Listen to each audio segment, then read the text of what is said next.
talk about problem number 1 here, then let you guys continue on your own from there. The very first step in all of these problems will be to balance your equation. Life always starts with a balanced equation, so you need to balance this. I will do that for you real quick here. If you were to balance this, you would find a 2 there and a 2 there. Okay? Now, here's where we're at. Let's pretend for a moment that we are doing the cheese sandwich equation. Here's what we would do. We'd have bread, you do not need to write this down, plus cheese, arrow, sandwich. Sandwich. Okay. Now, if I was like, hey, balance this chemical equation, quote unquote chemical equation, this is what you do. You'd have a 2 right there, and you could write the ones here if you wanted. Does that kind of make sense? So, if I ask you guys, like, okay, if I need 17 sandwiches,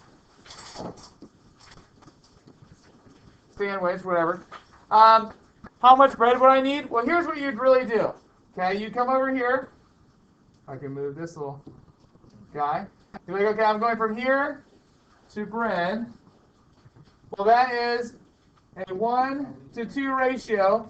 Because I'm going this way, I'm going from the 1 to the 2, so I got to multiply by 2.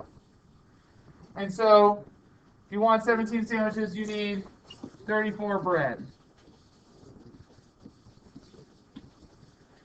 In the same way, chemical reactions, you'll use those coefficients. You'll use those coefficients, these guys right here, for the mole ratio. So I have 6.5 of calcium chloride. This problem is asking me for the mass of calcium hydroxide. So here's what I'm going to do. I'm given an amount of calcium chloride. Okay, so that's where I'm forced to start because that's the only thing I have a known amount for. Like, okay, well, this is a 1. I'm going to here. That is a 1 to 1 ratio, so I just have to multiply by 1. In other words, if I want to make 6.5 moles of calcium chloride, that means I need to start with 6.5 moles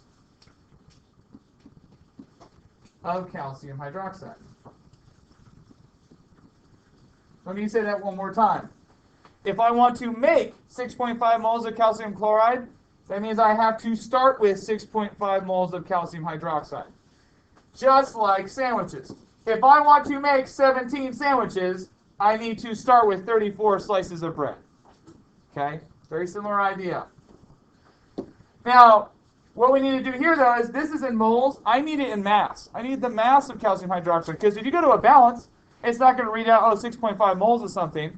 Okay, balances can't count molecules, but they can tell you the overall mass. Yes, sir? Moles equals mass divided by formula weight. Absolutely. So the moles of calcium hydroxide will equal the mass over the formula weight of calcium hydroxide. In this case, calcium hydroxide's formula weight is 74. I know that you guys could get that on your own in the periodic table. So what do I need to do to both sides to find out the mass of calcium hydroxide? Yeah? Multiply both sides by 74. So if I multiply by 74 here, that cancels out. So 74 times 6.5 will be your mass. I believe that comes out to be 481 grams of calcium hydroxide, if memory serves. Notice I'm not just writing grams. I'm saying of calcium hydroxide, to be specific. And there goes the box. I'm going to give you guys a couple of minutes. I want you to try number 2. The first step is to balance. The first step is to balance. And then we're going to go ahead and move on to our lab, okay? Go get them.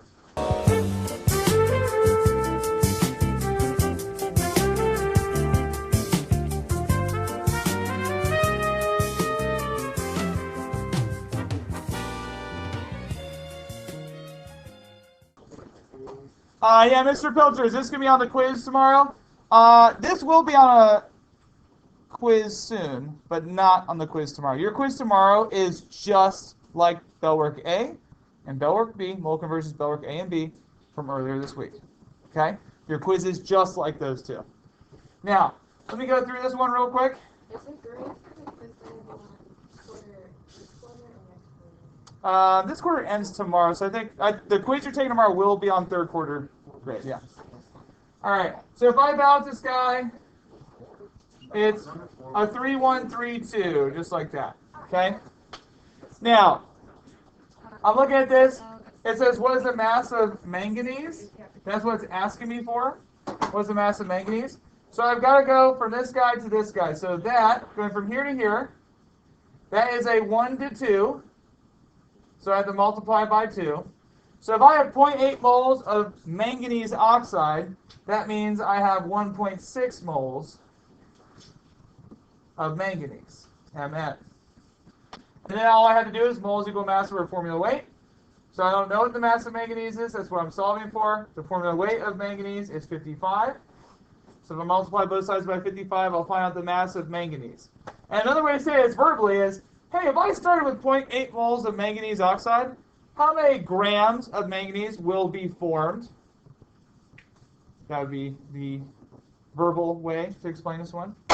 All right. Now, go ahead and transition over to the lab handout that's sitting on your desk. The lab.